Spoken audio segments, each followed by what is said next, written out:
हो गए ना, यस इलेक्ट्रॉन का डिस्कवरी कैसे हुआ, प्रोटॉन का डिस्कवरी कैसे हुआ, न्यूट्रॉन का डिस्कवरी कैसे हुआ, ये सब तो पढ़े होगे ना। डिस्कवरी ऑफ प्रोटॉन, कौन किया था डिस्कवरी ऑफ प्रोटॉन?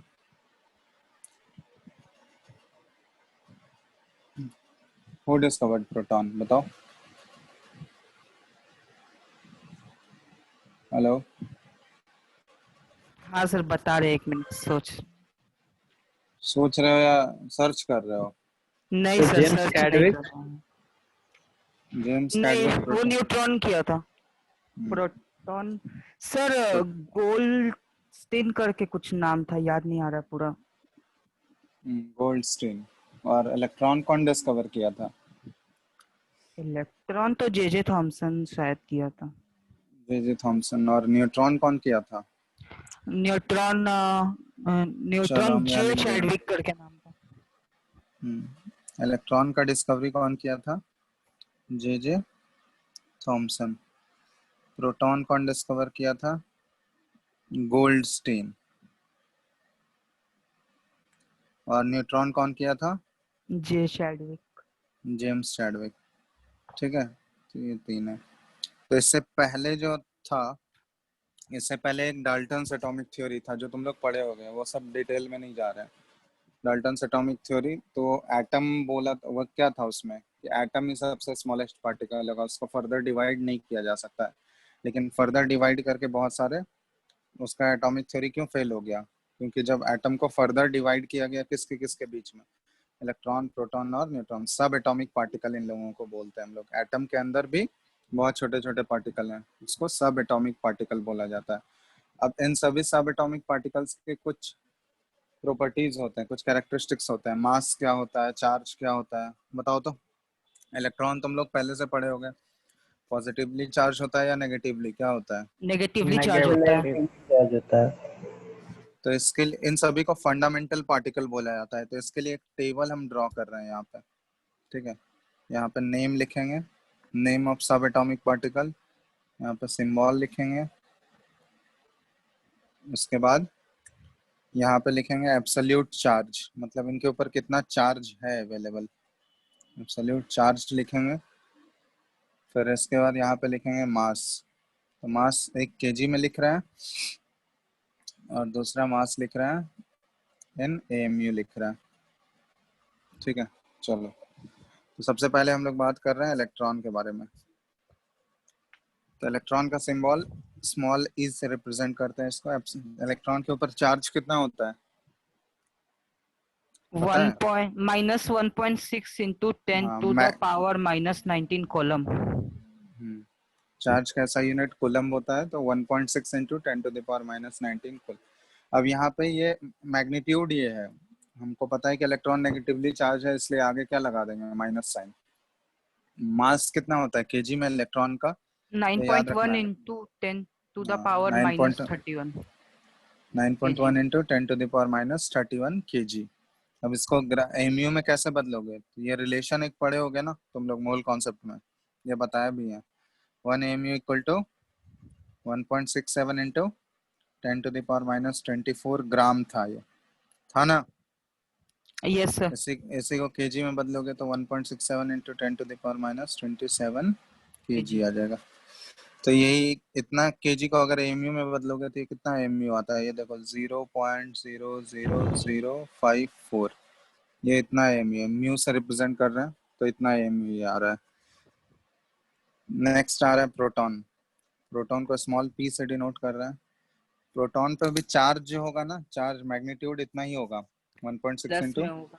हाँ, बट साइन क्या हो जाएगा उसमें, प्लस आ जाएगा, ठीक है। तो प्लस 1.6 इंटू 10⁻⁻19 कूलम। प्रोटॉन का मास कितना हो जाएगा केजी में, 1.67 इंटू 10⁻⁻27 kg, ठीक है। और इसी को एमयू में जब कन्वर्ट करोगे तो ये कितना एमयू आएगा, 1 AMU, ठीक है। यस। यही है ना 1 AMU। इसी तरह न्यूट्रॉन है नेक्स्ट।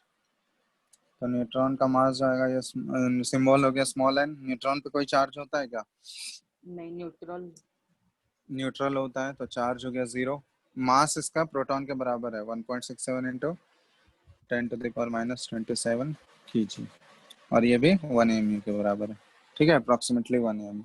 अब देखो यहाँ पे एक्चुअली जब हम लोग एटम का मास मेजर करते हैं तो उसमें सिर्फ प्रोटॉन और न्यूट्रॉन का ही मास आता है, उसमें इलेक्ट्रॉन का मास कंसिडर नहीं किया जाता है, क्योंकि यहाँ पे देखोगे कि जब प्रोटॉन और न्यूट्रॉन के मास से कंपेयर करेंगे हम लोग इलेक्ट्रॉन का मास, देखो तो 1 के रेस्पेक्ट में वो है 0.00054, तो उसमें अगर वो थोड़ा भी ऐड भी कर दोगे 1 के रेस्पेक्ट में तो वो बहुत ही कम वैल्यू है, दिख ही रहा है डायरेक्टली। 1 mu के रेस्पेक्ट में वो तो बहुत छोटा वैल्यू है ना। Yes sir. बहुत छोटा वैल्यू है, तो उसको हम लोग इलेक्ट्रॉन का मास जो है वो प्रोटॉन और न्यूट्रॉन के रेस्पेक्ट में नेग्लेक्ट कर सकते हैं या नहीं कर सकते हैं? कर सकते नेग्लेक्ट कर सकते हैं। तो इसलिए जहाँ पे एटॉमिक मास पढ़ते होगे, एटॉमिक मास को कैसे डिफाइन किया जाता है? एटॉमिक मास किसके इक्वल होता है बताओ? या एटॉमिक मास या फिर मास नंबर, इसी को बोल, हाँ, जो मास मास सम मास ऑफ नंबर प्रोटॉन्स लिखते हो, एंड न्यूट्रॉन्स हाँ, तो number of protons plus plus number of neutrons plus number of neutrons. इसमें इलेक्ट्रॉन का नंबर आ रहा है क्या कहीं भी? ऐड कर रहे हैं? नहीं कर रहे हैं, इसलिए क्योंकि इलेक्ट्रॉन जो है, हम लोग इलेक्ट्रॉन का मास जो है प्रोटॉन और न्यूट्रॉन के रेस्पेक्ट में नेग्लिजिबल मान लेते हैं, तो हम लोग ये अज्यूम कर लेते हैं कि वो एटॉमिक मास में कंट्रीब्यूट नहीं कर रहा होगा, कर भी रहा होगा थोड़ा बहुत तो उतना ऐड नहीं होगा, क्योंकि वो क्या हो जाएगा, नेग्लिजिबल हो जाएगा इन दोनों के रेस्पेक्ट में, उसको नेग्लेक्ट कर सकते हैं आसानी से, क्योंकि इन दोनों के रेस्पेक्ट में बहुत ही छोटा वैल्यू होगा, ठीक है। अब ये number of proton plus number of neutron, इन दोनों का जो सम आता है ना, इसको नंबर ऑफ न्यूक्लियॉन्स भी बोल सकते हैं हम लोग। न्यूक्लियॉन्स मतलब जो न्यूक्लियस के अंदर पाया जाता है, तो न्यूक्लियस के अंदर क्या पाया जाएगा तुम्हारा, जैसे ये एटम है, ठीक है, तो एटम के सेंटर पे यहाँ पे न्यूक्लियस होगा, न्यूक्लियस के अंदर क्या मिलेगा तुमको, प्रोटॉन प्लस न्यूट्रॉन, ये न्यूक्लियस के अंदर है, और ये शेल में इस तरह से इलेक्ट्रॉन रिवॉल्व करेंगे, ऐसा ही होता है ना स्ट्रक्चर। Yes sir. इसमें अलग अलग डिफरेंट मॉडल्स पढ़ोगे, सबसे पहले था थॉमसन मॉडल, जिसको प्लम पडिंग मॉडल बोला जाता था, याद है या नहीं? यस सर, याद है। हाँ, तो वो, हाँ, वो रिजेक्ट हो गया, उसके बाद आया कौन सा मॉडल, रदरफोर्ड का मॉडल था, पढ़े होगे ना रदरफोर्ड का अल्फा रे हाँ sir. Scattering experiment. Yes sir. तो रदरफोर्ड का मॉडल भी रिजेक्ट हो गया, क्यों रिजेक्ट हुआ था बताओ तो? क्योंकि वो स्टेबिलिटी ऑफ द एटम को एक्सप्लेन नहीं कर पा रहा था, याद है? क्लास 9 में ये सब डिटेल में पढ़े हो? यस सर, याद है, याद है। नहीं, नहीं याद है तो एक बार रिवाइज कर लेना, ठीक है, वो सब 9th का चीज है, वो सब यहाँ पे नहीं बताएंगे, यहाँ पे इससे आगे पढ़ना है हम लोग को। यहाँ पे बोर्स मॉडल वहाँ पे थोड़ा बहुत पढ़े होंगे, बोर्स मॉडल यहाँ पे हम लोग को डिटेल में करना है, डेरिवेशन करना है बोर्स मॉडल का पूरा। तो बोर्स मॉडल, और उससे बाद, उससे पहले पढ़ेंगे हम लोग कुछ कुछ, प्लैंक्स क्वांटम थ्योरी है, फिर ये है प्लैंक्स क्वांटम थ्योरी हो गया, फिर फोटो इलेक्ट्रिक इफेक्ट है, वो सारा चीज है। उससे पहले कुछ कुछ बेसिक जान लेते हैं। बेसिक में जैसे एटॉमिक नंबर है, तो ये सब आना चाहिए तुम लोग का। एटॉमिक नंबर को डिफाइन कैसे किया जाता है? नंबर ऑफ प्रोटॉन्स, क्योंकि प्रोटॉन का नंबर कभी भी चेंज नहीं होगा, इलेक्ट्रॉन का नंबर चेंज हो सकता है, क्योंकि इलेक्ट्रॉन का लॉस या गेन पॉसिबल है, बट प्रोटॉन का लॉस या गेन होगा क्या? नहीं। नो। नो। तो इसलिए हम लोग बोलते हैं कि एटॉमिक नंबर किसके इक्वल होगा, एटॉमिक नंबर भी कभी भी चेंज नहीं हो सकता है, तो atomic number is equal to number of protons present inside the nucleus of an atom, तो इसको हम लोग एटॉमिक नंबर बोलते हैं, ठीक है। ये डेफिनेशन है। इसके बाद मास नंबर तो देख ही लिया, number of proton plus number of neutron. Actually कोई भी एलिमेंट का रिप्रेजेंटेशन हम लोग कैसे करते हैं, यहाँ पे सिंबल होता है एलिमेंट का, और एटॉमिक नंबर को हम लोग Z से डिनोट करते हैं, कैपिटल Z से, और मास नंबर को कैपिटल A से डिनोट किया जाता है। तो सिंबल यहाँ पे आएगा Z एटॉमिक नंबर, और ऊपर लिखते हैं मास नंबर। जैसे एग्जांपल है, हाँ, कैपिटल Z। जैसे सोडियम का लिखना है, तो सोडियम का होता है सिंबल Na, और एटॉमिक नंबर इसका कितना होता है 11, और मास नंबर कितना होता है 23। अब इसमें नंबर ऑफ प्रोटॉन, इलेक्ट्रॉन और न्यूट्रॉन निकालने बोलेगा तो वो सब निकाल सकते हो ना? Yes sir. Yes sir. चलो बताओ तो, Ca2+ में कितने प्रोटॉन है, कितने इलेक्ट्रॉन है और कितने न्यूट्रॉन है? जल्दी जल्दी बताओ। Ca+ हो गया, दूसरा हो गया तुम्हारा P3-। इसमें भी बताना है proton plus electron plus proton, neutron और इलेक्ट्रॉन का नंबर। तीन दोनों में बताओ जल्दी से।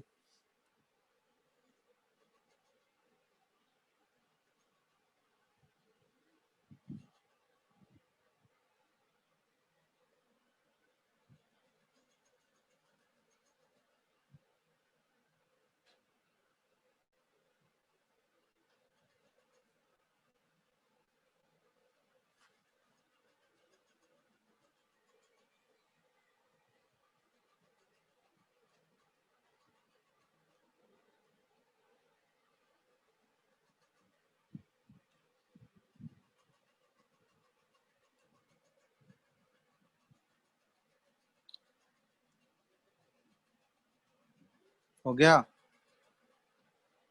सर नंबर ऑफ न्यूट्रॉन अभी आप क्या बोले थे? हम क्यों बोलेंगे कुछ, वो तो तुम लोग को सर निकालना है ना। फॉस्फोरस का एटॉमिक 31 रहता है, 30 रहता एटॉमिक मास 31। क्या? है? यस सर, Ca2 प्लस का प्रोटॉन 20,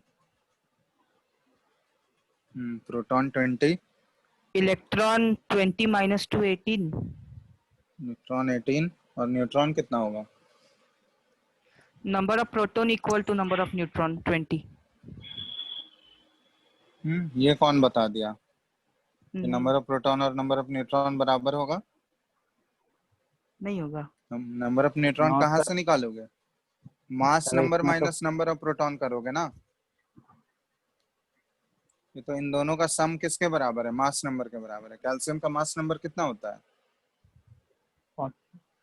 40।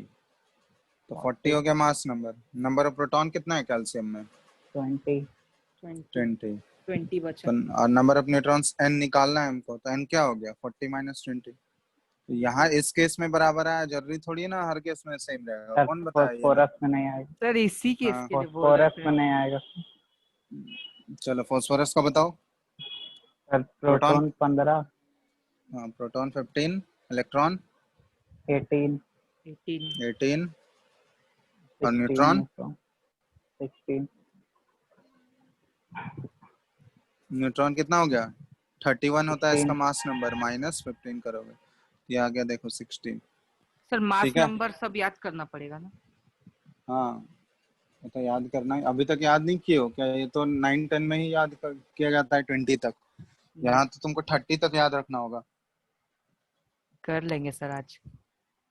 आज करोगे? ये सब 2 साल पहले ये काम करना चाहिए था। तो 9 10 में क्या किए फिर? 9 10 में तो एटॉमिक एटलीस्ट नंबर याद करेगा। 20 तक का एटॉमिक नंबर, मास नंबर सब याद रखना है ना। सर 30 के बाद नहीं करना है ना। नहीं नहीं, 30 तक ऐसे 30 के बाद दिया रहेगा, वो कोई जरूरत नहीं है। 30 तक एटलीस्ट याद रखो, यस। उतना डायरेक्ट काम में पड़ेगा। चलो ये सब तो जानते ही हो तुम लोग। अब इससे में बहुत सारा टर्म आता है, आइसोटोप्स, आइसोबार्स, आइसोटोन्स, वो सब पता है या नहीं? सर आइसोटोप्स, कुछ में कंफ्यूजन है। सर आइसोटोप आइसोबार आइसोटॉप जानता हूँ। सर बताओ iso iso electron. Iso electronic species. चलो पहले ये बताओ आइसोटोप्स क्या होता है? Same atomic number but different mass number. Different mass number, same atomic number, different mass number. Different mass number. Example बताओ।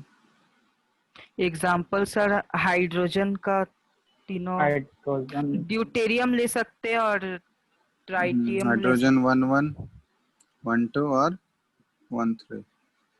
तो 1 1 वाला है ये प्रोटियम होता है, ये ड्यूटेरियम होता है, ये ट्राइटियम होता है।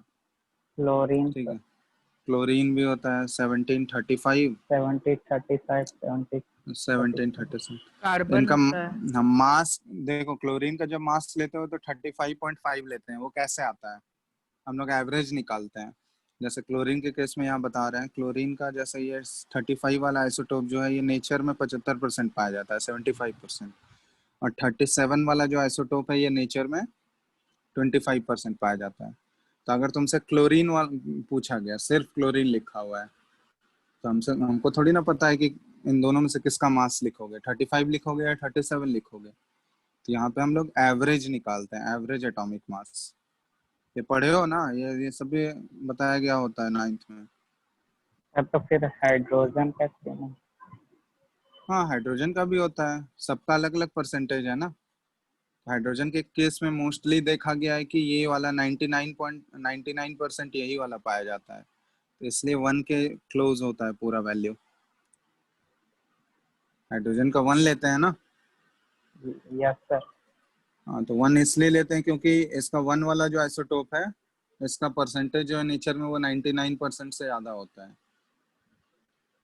तो ऑब्वियसली जो उसका 99% होगा तो मास तो उसी का लेना होगा ना। Yes sir. लेकिन यहाँ पे देखो, यहाँ तो 75 और 25 का डिफरेंस, यहाँ तो ज्यादा है ना। ये 75% और ये भी 25%, 25% कम थोड़ी होता है। तो यहाँ पे हम लोग एवरेज निकालते हैं। एवरेज कैसे आता है? तो 35 वाला का नेचर में कितना है परसेंटेज? 75% है। 75%। प्लस 37 वाले का कितना है नेचर में? 25 सर। 25%। बस दो ही है, और डिवाइड कैसे कर देंगे टोटल 100 से। तो देखो एवरेज निकाल के कितना आ रहा है, ये सॉल्व करोगे तो ये एग्जैक्ट 35.5 आ जाएगा। तो इसलिए हम लोग यहाँ पे क्लोरीन का जो एटॉमिक मास लेते हैं वो कितना लेते हैं? 35। 35.5 लेते हैं। ठीक है, समझ में आ रहा है कि नहीं? Yes sir. Yes, sir, आ रहा है। ये आइसोटोप्स हो गया। नेक्स्ट होता है आइसोबार्स। बताओ आइसोबार का एग्जांपल। आइसोबार किसको बोलेंगे? Different same atomic. Mass number but different element होता है जिसका सेम मास नंबर होता है, लेकिन एटॉमिक नंबर अलग होता है। एटॉमिक नंबर अलग। Different atomic number but same mass number. Mass number. Example बताओ। आर्गन 1840, कैल्शियम 2040 और पोटेशियम 1940। हाँ, कैल्शियम का 2040। चलो, ये एक एग्जांपल हो गया। और जैसे और कार्बन का पोटेशियम। देखो, कार्बन का एक 614 वाला भी आइसोटोप होता है, ठीक है। और इसी तरह नाइट्रोजन का जो होता है ये 714 है। तो ये देखो, दोनों होगा या नहीं? होगा। तो ये दोनों भी तो किसका एग्जांपल हो गया? आइसोबार हो गया ना। आइसोबार। तो ये क्या, एटॉमिक नंबर डिफरेंट है, मतलब एलिमेंट जो होगा वो अलग अलग, एटम जो लोगे वो अलग अलग एलिमेंट का होगा, क्योंकि एटॉमिक नंबर डिफरेंट तभी आएगा और मास नंबर सेम होगा। तो ये आइसोबार हो गया। आइसोटोन्स होता है एक, इक्वल किसको नंबर बोल। Of neutron. हाँ, यहाँ पे ना तो एटॉमिक नंबर सेम होगा ना ही मास नंबर सेम होगा। सेम क्या हो जाएगा? न्यूट्रॉन्स। हाँ, same number of neutrons. Example दे सकते हो? सर, फ्लोरीन और नियॉन, सोडियम और मैग्नीशियम, एल्युमिनियम सिलिकॉन। सोडियम 11 और 23, और मैग्नीशियम 12 और 24। तो यहाँ देखो, ना तो एटॉमिक नंबर सेम है ना मास नंबर सेम है। नंबर ऑफ न्यूट्रॉन्स इसमें निकालो तो n का वैल्यू निकाल रहा है, नंबर ऑफ न्यूट्रॉन्स कितना आ जाएगा? Mass number minus 12 number of. 12 12 हो गया इसमें, 12। और इसमें भी नंबर ऑफ न्यूट्रॉन निकालोगे 24 माइनस 12, ये भी कितना आएगा? 12। तो ये दोनों आइसोटोन्स के एग्जांपल। और है कोई? आइसो हाँ, क्लोरीन का देखो। हाँ, क्लोरीन देखो, क्लोरीन 1737 है और पोटाशियम है 1939। देखो तो ये दोनों आइसोटोन्स है यानी। नंबर ऑफ न्यूट्रॉन्स कितना हो गया इसमें? 37 माइनस 17 करोगे 20। सर, 20। कार्बन और बोरोन। क्या बोल रहे हो? कार्बन और बोरोन। कार्बन और बोरोन। बोरोन का एटॉमिक मास कितना होता है?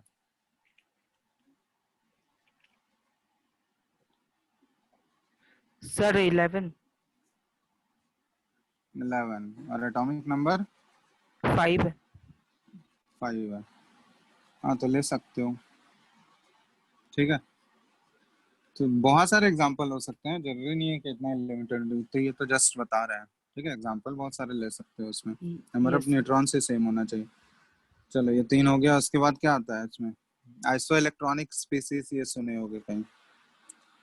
आइसो इलेक्ट्रॉनिक स्पीसीज का मतलब क्या? वही आयंस के लिए यूज करते हैं हम लोग। तो इसमें नंबर ऑफ इलेक्ट्रॉन सेम होना चाहिए। नंबर ऑफ इलेक्ट्रॉन सेम होना चाहिए, ठीक है। तो आइसो इलेक्ट्रॉनिक स्पीसीज में क्या क्या आ जाएगा? जैसे तुम्हारा Na+ हो गया, Mg2+ हो गया, Al3+ हो गया, F- हो गया, O2- हो गया, N3- हो गया, Ne हो गया।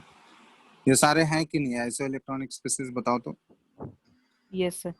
सर कितने ना। आयोनिक स्पीशीज क्या होता है? आयोनिक स्पीसीज जो आयंस के फॉर्म में है, या तो पॉजिटिव या नेगेटिव चार्ज्ड पार्टिकल्स को ही तो आयंस बोलते सर हैं ना। आयोनिक स्पीशीज ही आइसो इलेक्ट्रॉनिक स्पीशीज बना सकता है बस। ऐसा जरूरी नहीं है, हम लोग आयंस के केस में ही बात करते हैं ऐसा इलेक्ट्रॉनिक। ऐसा नहीं है, न्यूट्रल एटम भी तो आ रहा है यहाँ पे। Yes neon sir. तो न्यूट्रल ही है ना। न्यून तो आ रहा है। तो ये नियॉन और सोडियम Na+ अगर कंपेयर करना है, तो नियॉन और Na+, ये भी तो आइसो इलेक्ट्रॉनिक स्पीसीज है। नंबर ऑफ इलेक्ट्रॉन सेम होना चाहिए, ठीक है। तो इन सभी के पास नंबर ऑफ इलेक्ट्रॉन्स कितने हैं? काउंट करो तो 10 है। कितने नंबर ऑफ इलेक्ट्रॉन्स हैं सबके 10 पास? आ रहा नंबर है। Of electron 10। 10। तो ये सारे आइसो इलेक्ट्रॉनिक स्पीसीज होगा। चलो, और इसमें कुछ होता है क्या? तो ये टोटल 4 ध्यान रखना है, ठीक है। तो ये सब तो हो ही गया तुम लोगों का। इसके बाद और क्या क्या इसमें है? वो हम बता नहीं रहे हैं। Discovery of proton, discovery of electron कैसे हुआ था? Cathode ray discovery of electron actually कौन किया था? जे थॉमसन किया था ना। एक कैथोड रे वाला एक्सपेरिमेंट, उसमें पढ़े होगे तुम लोग। तो इलेक्ट्रॉन का डिस्कवरी हुआ था कैथोड रे ट्यूब एक्सपेरिमेंट से, हुआ था ना। तो इलेक्ट्रॉन को कैथोड रेज भी बोला जाता है। कैथोड रे ट्यूब एक्सपेरिमेंट से हुआ था, कैथोड रेज भी बोला जाता है। और प्रोटॉन किया गया था, और प्रोटॉन को एनोड रेज भी बोला जाता है। इसको कैथोड रे क्यों बोला जाता है? क्योंकि ये कैथोड से ओरिजिनेट होकर एनोड की तरफ जा रहा था, और ये एनोड से ओरिजिनेट होकर कैथोड की तरफ। अब इन दोनों में डिफरेंस तुम लोग पढ़े होगे, कैथोड रे और एनोड रेस के बीच में। पढ़े हो या नहीं? ये सब 9th में डिटेल में होता है। एनोड रेस को कैनल रेस भी बोला जाता है, इसका दूसरा नेम है एनोड रेस का कैनल रेस, ठीक है। तो एक बार डिफरेंस देख लेना, इन दोनों का इंपॉर्टेंट है, कैथोड रेस और एनोड रेस का। न्यूट्रॉन का डिस्कवरी ये डिटेल में नहीं पढ़ना है हम लोगों को, बस न्यूट्रॉन का डिस्कवरी ये जानो कि जेम्स चैडविक किया था, इसको डिटेल में नहीं करना है। इसके बाद डिस्कवरी ऑफ न्यूक्लियस तुम लोग पढ़े होगे, जो रदरफोर्ड का एक्सपेरिमेंट था ना। अल्फा पार्टिकल स्कैटरिंग हाँ, एक्सपेरिमेंट। डिस्कवरी ऑफ न्यूक्लियस कौन किया था? रदरफोर्ड। कौन सा एक्सपेरिमेंट के थ्रू? अल्फा रे स्कैटरिंग एक्सपेरिमेंट। सुने हो ना, ये जो gold yes foil sir. Use करके किया था, अल्फा रे स्कैटरिंग एक्सपेरिमेंट। और इसी एक्सपेरिमेंट के भी बेसिस पे ये अपना एक मॉडल तैयार किया था, एटॉमिक मॉडल, जिसको रदरफोर्ड्स मॉडल बोलते हैं हम लोग। तो एटॉमिक ये सब पढ़ लेना। इसके अल्फा रे स्कैटरिंग एक्सपेरिमेंट के बहुत सारे ऑब्जर्वेशंस और कंक्लूजन्स आए थे, ये सब 9th में डिटेल में पढ़े होंगे। ऑब्जर्वेशंस आया था, कंक्लूजन आया था ना। और इसी कंक्लूजन के बेसिस पे वो अपना मॉडल तैयार किया था। ऑब्जर्वेशन में क्या था कि मोस्ट ऑफ द अल्फा रे जो है वो अनडिफ्लेक्टेड पास हो गया था ना। और कुछ रेज जो न्यूक्लियस के बिल्कुल क्लोज गुजर रहे थे, वो थोड़ा बहुत डिफ्लेक्शन हो किया। और जो बिल्कुल सेंटर से पास हो रहा था, वो 180 डिग्री से रिफ्लेक्ट कर गया। रिफ्लेक्ट। तो ये सब पढ़े होगे ना। यस एक सर, बार ये, हाँ ये सब यस रिवाइज सर कर लो। पढ़ा है। एक एक पार्टिकल डिफ्लेक्ट किया था। हाँ, एक या दो रेस ही ऐसे थे जो कि 180 डिग्री से वापस आ रहा था। ठीक है, तो ये डिस्कवरी ऑफ न्यूक्लियस था, रदरफोर्ड किया था। एटॉमिक मॉडल्स, तो एटॉमिक मॉडल इसमें डिटेल में करना, ये शुरुआत में तुम लोग नाइन्थ में दो मॉडल पढ़ चुके हो।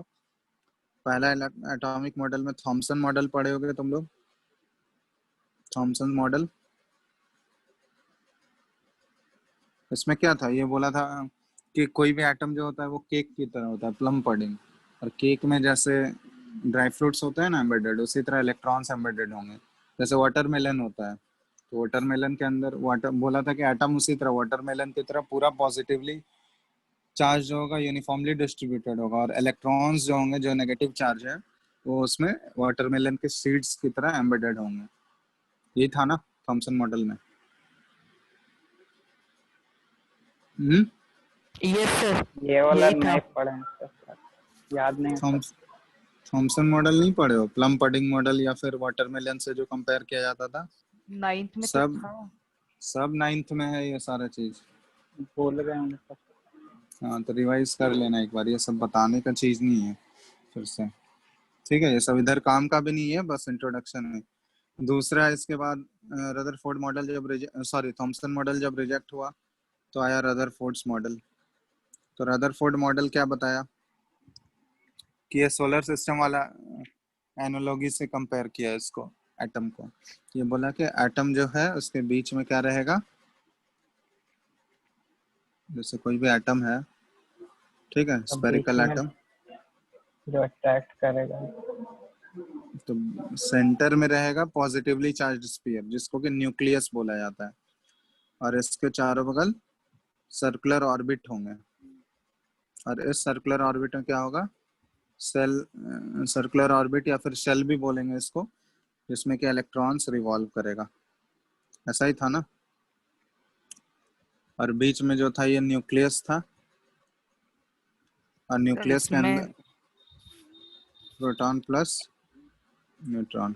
इसमें ऐसा था, तो बोर्स मॉडल में तब क्या डिफरेंस है? तो इसका ड्रॉबैक क्या था, पहले ये बताओ तो। इसका ड्रॉबैक था कि अ, क्यों ही रिजेक्ट हुआ था रदरफोर्ड का मॉडल? क्योंकि प्रोटॉन्स और क्या बोलते हैं न्यूट्रॉन्स दोनों एक साथ ही एम्बेडेड कर रहा था, शायद ऐसा ही कुछ था। कुछ नहीं, तुम लोग को याद है। सर याद है, एक्सप्लेन कैसे करेंगे इसमें? बताओ, हिंदी में ही बताओ, जरूरी थोड़ी इंग्लिश में बोलना। बताओ हिंदी में क्या था ड्रॉबैक, क्यों रिजेक्ट हुआ इसका मॉडल।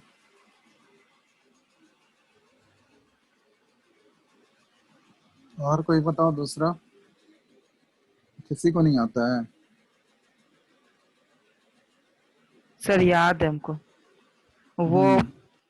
एक्सप्लेन नहीं कर सकता था व्हाई मूवी ने electron they does not lose energy और वो फॉल इनटू द न्यूक्लियस। कहाँ से स्टेब देख के पढ़ रहे हो? कहीं से नहीं देख रहे हैं सर, खुद से बता रहे हैं। और एटम का स्टेबिलिटी को भी शायद नहीं बता पाता था। शायद क्या, इसीलिए तो रिजेक्ट हुआ था ना, स्टेबिलिटी ऑफ एटम। हाँ क्यों नहीं स्टेबिलिटी ऑफ एटम को एक्सप्लेन कर पा रहा था वो?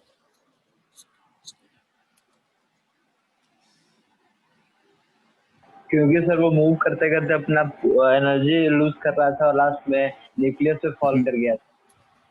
हाँ, फॉल कर जाना चाहिए था, बट ऐसा तो होता नहीं है। अगर वो न्यूक्लियस से टकरा हाँ, जाता कोई भी, इसलिए तो वो स्टेबल होता क्या कोई भी एटम? न्यूक्लियस से टकराने के बाद स्टेबल होगा?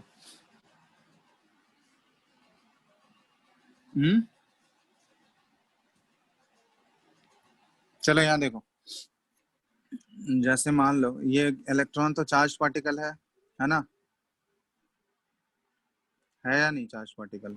यस सर है। तो चार्ज पार्टिकल है, नेगेटिवली चार्ज पार्टिकल है। और ये चार्ज पार्टिकल अगर सर्कुलर मोशन में मूव करता है, सर्कुलर मोशन में ही ये मूव करेगा ना, तो सर्कुलर मोशन में अगर ये घूमेगा तो हमेशा ये एक्सेलरेट करता है। क्या होगा ये?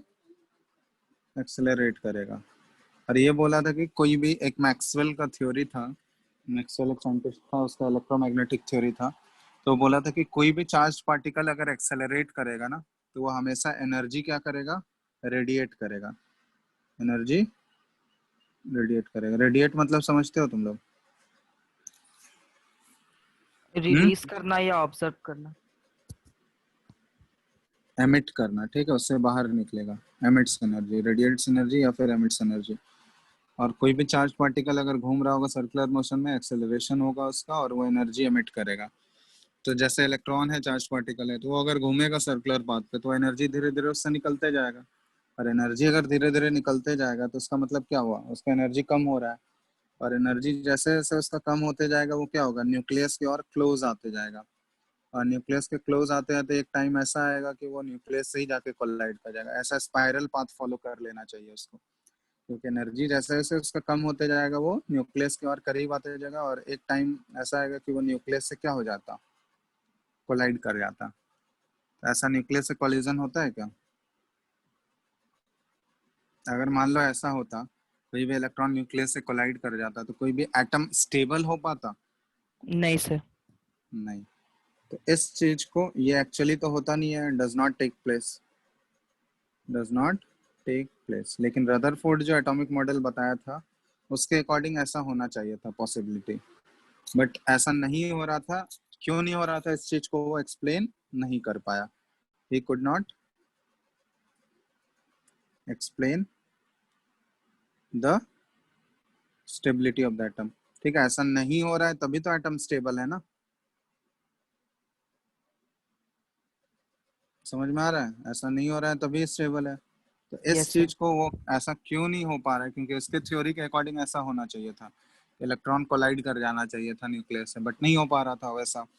एटम स्टेबल था, इसका मतलब वो नहीं हो रहा है कॉलिजन। तो क्यों नहीं हो रहा है कॉलिजन, उस चीज को ये एक्सप्लेन नहीं कर पाया था। तो इसलिए इसका थ्योरी रिजेक्ट हो गया, रदरफोर्ड्स मॉडल। ठीक है, तो इसी को हम लोग, इसके बाद कौन सा थ्योरी आया, जो बोर्स मॉडल आता है, बोर्स थ्योरी उसको बोलते हैं, बोर्स मॉडल ऑफ एटम। तो ये डिटेल में हम लोग को करना है, बोर्स मॉडल ऑफ एटम। तो ये इसमें बहुत सारे, इसका डिटेल करेंगे हम लोग नेक्स्ट क्लास से। ठीक है, इसमें बहुत सारा डेरिवेशंस करना है हम लोगों को, कि बोर्स मॉडल में एटॉमिक रेडियस का डेरिवेशन होता है, एनर्जी का डेरिवेशन होता है। ठीक है, तो बहुत सारे डेरिवेशंस इसमें करने हैं। तो ये इंपॉर्टेंट टॉपिक है, यहाँ पे डिटेल में करेंगे। इससे पहले लेकिन हम लोग एक दो थ्योरी देखेंगे। वो कौन सा है, एक प्लैंक्स क्वांटम थ्योरी है। ठीक है, प्लैंक्स क्वांटम थ्योरी, ये एक बार तुम लोग पढ़ के रखना, एनसीईआरटी है ना सबके पास। Yes sir. तो प्लैंक्स क्वांटम थ्योरी, और दूसरा फोटो इलेक्ट्रिक इफेक्ट। ये एक बार एनसीईआरटी से देख के रखना, फोटो इलेक्ट्रिक इफेक्ट। और इससे भी पहले थोड़ा सा एक ब्रीफ इंट्रोडक्शन है वेव के बारे में, कि वेव वेव का थ्योरी। कुछ, हाँ, वेव थ्योरी नहीं है, वेव के कुछ कुछ टर्म्स हैं। जैसे वेव जो होता है, कोई भी वेव होता है तो उसका बहुत सारा टर्म होता है ना। वेव का फ्रीक्वेंसी होता है, वेवलेंथ, टाइम पीरियड।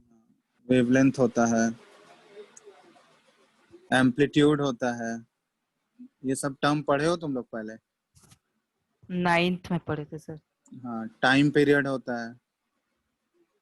ठीक है, ये सब हम लोग देखेंगे नेक्स्ट। एक बार तुम लोग एनसीईआरटी से देख के रखना। वेव नंबर होता है, frequency, wavelength, amplitude, time period, wave number हो गया, वेलोसिटी होता है या स्पीड होता है। ठीक है, तो ये सब एक बार वेव के टर्म्स जो है, कॉमन टर्म्स, ये सब देख के रखना। कुछ है नहीं इसमें, जस्ट बेसिक है, ये सब ऑलरेडी पढ़े होगे, एक बार देखोगे तो समझ आ जाएगा। ठीक है, इन सब का अलग अलग सिंबल से रिप्रेजेंट करते हैं, वो नेक्स्ट क्लास में हम लोग देखेंगे। तो वेव के टर्म्स, उसके बाद Planck's quantum theory, photo electric effect, ये तीनों पहले करेंगे हम लोग। उसके बाद बोर्स मॉडल के डेरिवेशन पे जाएंगे। ठीक है, समझ में आ रहा है यस ना सर। कैसे क्या है? तो यस सर। बोर्स मॉडल खत्म होगा, उसके बाद नेक्स्ट आगे हम लोग बढ़ेंगे। बहुत सारा उसमें आएगा, wave nature and particle nature आता है। ठीक है, फिर उसके बाद इलेक्ट्रॉनिक कॉन्फ़िगरेशन वाला पार्ट सब आएगा। ठीक है, तो आज तो बस जस्ट स्टार्टिंग था, इंट्रोडक्शन। सर तो ये तो फोटोलाइटिक इफेक्ट में जो होता है वो उसी को ना बोलते हैं, जब ये in the presence of sunlight जो एक एलिमेंट दूसरे एलिमेंट को रिप्लेस कर देता है। नहीं नहीं, फोटो इलेक्ट्रिक इफेक्ट है ना, तो फोटो इलेक्ट्रिक इफेक्ट दूसरा चीज हो गया ना, कि जैसे कोई भी रेडिएशन अगर किसी मेटल के सरफेस पे पड़ेगा तो उससे इलेक्ट्रॉन का इजेक्शन होने लगता है, तो उस इफेक्ट को बोलते हैं। करेंगे वो सब आगे नेक्स्ट क्लास में आ जाएगा वो। ठीक है। ठीक है सर।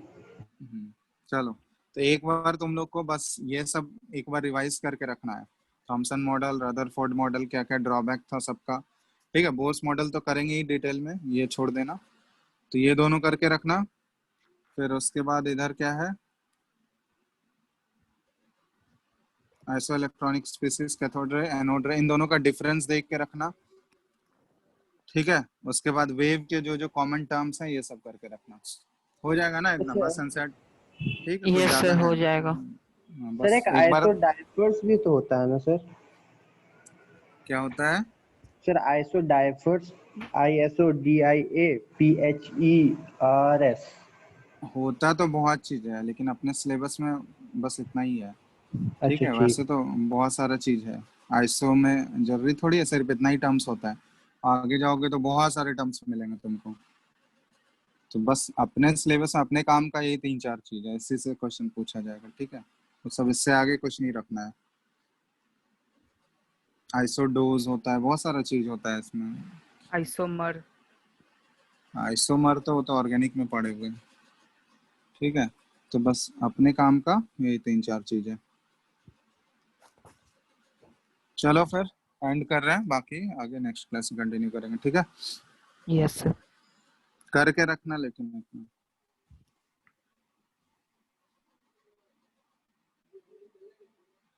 हो गया, यस एंड सर। कर रहे हैं।